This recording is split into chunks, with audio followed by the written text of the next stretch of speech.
Assalamualaikum warahmatullahi wabarakatuh.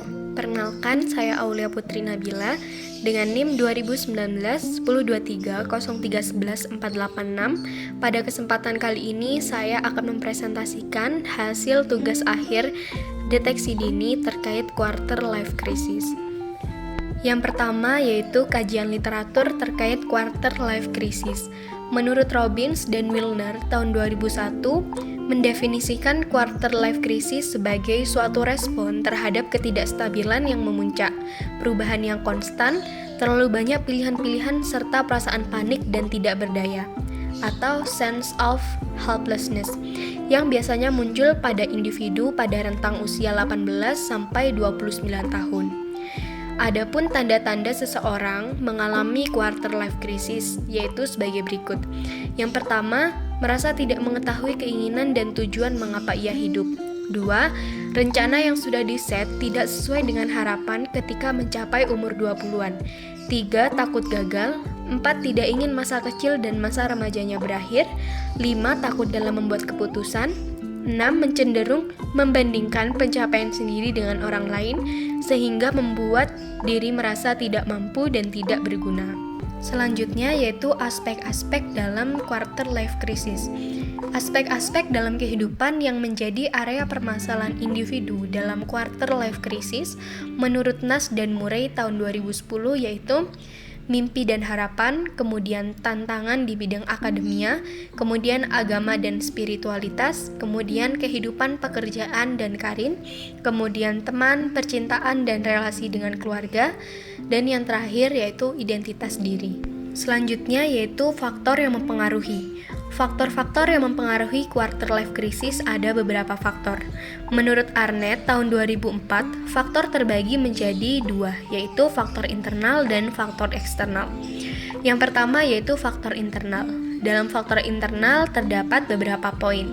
Yang pertama, identity exploration, yaitu proses pencarian individu untuk memasuki kehidupan selanjutnya dan mempertanyakan tujuan hidup. 2. Instability, yaitu perubahan yang disebabkan gaya hidup yang menuntut individu untuk selalu siap dengan keadaan yang tidak sesuai rencananya. 3. Being self-focused, yaitu mulai belajar untuk mandiri dan membuat keputusannya sendiri dan mempertanggungjawabkannya. 4. Feeling in between, yaitu tahap seseorang yang dirinya pada masa belum memenuhi kriteria dewasa namun dirinya bukanlah remaja lagi. Yang kelima, the age of possibilities, yaitu tahapan yang dipenuhi oleh harapan dan mimpi masa depan namun muncul kekhawatiran apa yang dirancanakan tidak akan sesuai. Yang kedua yaitu faktor eksternal. Dalam faktor eksternal terdapat beberapa poin. Yang pertama, teman, percintaan, dan relasi dengan keluarga. Individu mulai mempertanyakan kapan siap menikah dan relasi keluarga dirinya merasa sudah cukup dewasa untuk membebani orang tua. Dalam hubungan pertemanan akan mempertanyakan bagaimana dirinya dapat menemukan teman sejati.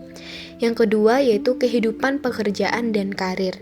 Muncul pertimbangan dalam diri individu antara memilih pekerjaan sesuai dengan passion atau pekerjaan hanya sebagai tuntutan kebutuhan. Yang ketiga, tantangan akademik. Individu mulai mempertanyakan bidang akademik yang digelutinya dapat menunjang karir di masa depan atau tidak. Selanjutnya yaitu instrumen quarter life crisis.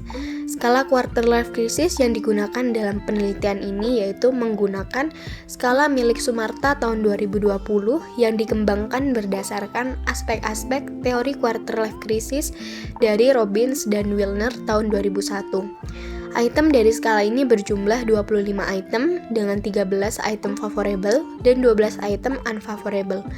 Pilihan jawaban terdapat 4 kategori. Yang pertama sangat setuju, kedua setuju, ketiga tidak setuju, dan yang keempat sangat tidak setuju. Validitas skala sebesar 0,317 sampai 0,674 dan reliabilitas sebesar 0,856. Berikut skala terkait quarter life crisis milik Sumarta tahun 2020. Berikut ini merupakan blueprint terkait quarter life crisis. Selanjutnya yaitu laporan deteksi dini terkait quarter life crisis. Metode assessment.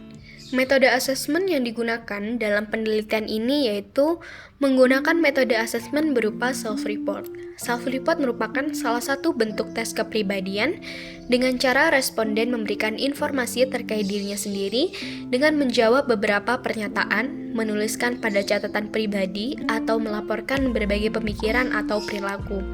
Alat ukur yang digunakan dalam penelitian ini yaitu skala quarter life crisis yang dikembangkan oleh Sumarta pada tahun 2020 berdasarkan aspek-aspek dari teori quarter life crisis dari Robbins dan Wilner tahun 2001. Skala ini berjumlah 25 item dengan 4 opsi jawaban. Subjek yang menjadi sampel dalam penelitian ini adalah mahasiswa di seluruh Indonesia dan masyarakat yang berusia 18 hingga 25 tahun. Penyebaran kuesioner ini dilakukan melalui media sosial. Adapun tujuan dari penelitian ini yaitu untuk mendeteksi dan mengetahui ciri-ciri khusus mengenai quarter life crisis. Selanjutnya yaitu hasil dan analisis data. Gambar tersebut merupakan gambar persentase berdasarkan jenis kelamin. Jadi, berdasarkan data yang diperoleh melalui skala quarter life crisis terhadap 30 responden, hasilnya didominasi oleh responden perempuan sebanyak 73% atau 23 orang, sementara untuk responden laki-laki sebanyak 27% atau 7 orang. Gambar kedua merupakan gambar presentase berdasarkan usia. Berdasarkan data yang diperoleh melalui penyebaran skala quarter life crisis terhadap 30 responden, terdapat usia responden yang bervariasi, mulai dari usia 18 tahun hingga 25 tahun.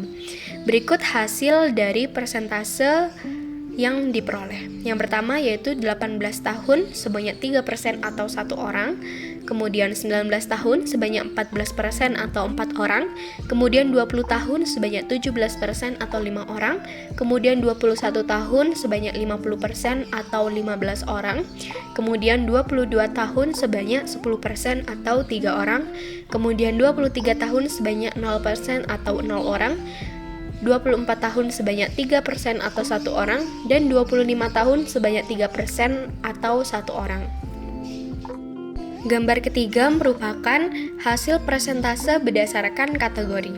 Berdasarkan data yang diperoleh melalui skala quarter life crisis terhadap 30 responden, memiliki hasil skor yang bervariasi, sehingga dalam hal ini diperoleh kategori yang bervariasi. Kategori tingkat quarter life crisis terbagi menjadi 3 tingkatan. Yang pertama yaitu 14% atau 4 orang masuk ke dalam kategori tinggi, kemudian 83 orang atau 25 orang masuk ke dalam kategori sedang, dan 3% atau 1 orang masuk ke dalam kategori rendah. Selanjutnya, gambar keempat yaitu hasil persentase berdasarkan aspek. Berdasarkan data yang diperoleh melalui skala quarter life crisis, di dalamnya terdapat 7 aspek. Pada aspek pertama, responden kategori tinggi sebanyak 13%, kategori sedang sebanyak 86%, dan kategori rendah sebanyak 0%. Pada aspek 2, responden kategori tinggi sebanyak 10%, kategori sedang sebanyak 63%, dan kategori rendah sebanyak 26%. Pada aspek 3, responden kategori tinggi sebanyak 23%, kategori sedang sebanyak 70%, dan kategori rendah sebanyak 6%. Pada aspek 4, responden kategori tinggi sebanyak 30%, kategori sedang sebanyak 13%, dan kategori rendah sebanyak 56%. Pada aspek 5, responden kategori tinggi sebanyak 10%, kategori sedang sebanyak 83%, dan kategori rendah sebanyak 6%. Pada aspek 6, responden kategori tinggi sebanyak 23%, kategori sedang sebanyak 73%, dan kategori rendah sebanyak 3%. Dan yang terakhir, aspek 7, responden kategori tinggi sebanyak 43%, kategori sedang sebanyak 56%, dan kategori rendah sebanyak 0%. Selanjutnya yaitu simpulan. Berdasarkan hasil data yang diperoleh melalui penyebaran skala quarter life crisis, terdapat 30 responden dengan 23 perempuan dan 7 laki-laki dengan rentang usia 18 hingga 25 tahun. Responden yang memiliki hasil skor tinggi sebanyak 4 responden, hasil skor sedang sebanyak 25 responden, dan hasil skor rendah sebanyak 1 responden dengan hasil skor 50.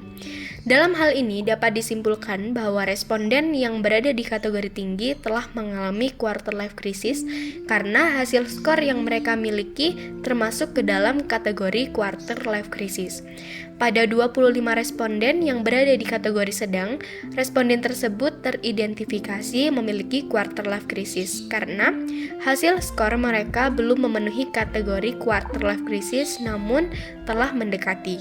Dan hasil skor responden kategori rendah termasuk belum mengalami quarter life crisis karena masih jauh dari kategori hasil skor tinggi.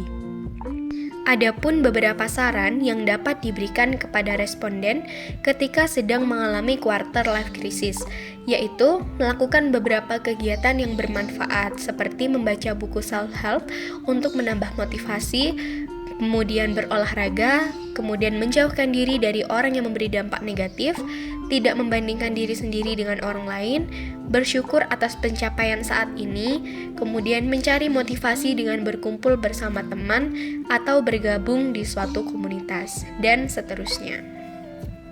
Sekian presentasi dari saya, kurang lebihnya mohon maaf. Wassalamualaikum warahmatullahi wabarakatuh.